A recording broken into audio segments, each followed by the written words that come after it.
आचार्य जी प्रणाम। आचार्य जी, जैसे अंतिम उद्देश्य मनुष्य का मुक्ति के लिए माना जाता है, तो क्या आज के जो नौकरी जो लोग कर रहे हैं या जो व्यवसाय कर रहे हैं या जो डॉक्टर हैं, अध्यापक हैं, वैज्ञानिक हैं या गांव का किसान है, वो किस प्रकार से इस मुक्ति को प्राप्त कर सकता है?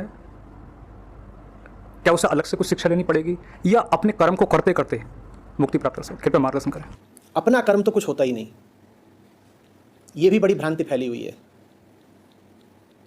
लोग कहते हैं अपना कर्म करते करते ग्रंथों का पाठ करे रहो, मुक्ति मिल जाएगी। अपना कर्म माने क्या?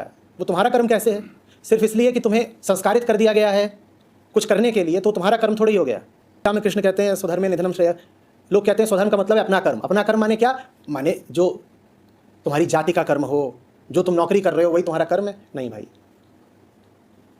तुम्हारे जितने कर्म हैं वो सब नकली कर्म है। असली कर्म सिर्फ एक है, और क्या है वो असली कर्म? वो कृष्ण स्वयं ही समझा देते हैं। कहते हैं मामेकम शरणम व्रज, यही असली कर्म है। किसान का असली कर्म नहीं है कृषि, सैनिक का अपना कर्म नहीं है युद्ध। सबका मौलिक कर्म सिर्फ एक है, एक ही हो सकता है, और वो है सत्य की दिशा में बढ़ना। बाकी सब तो पेट चलाने के तरीके हैं।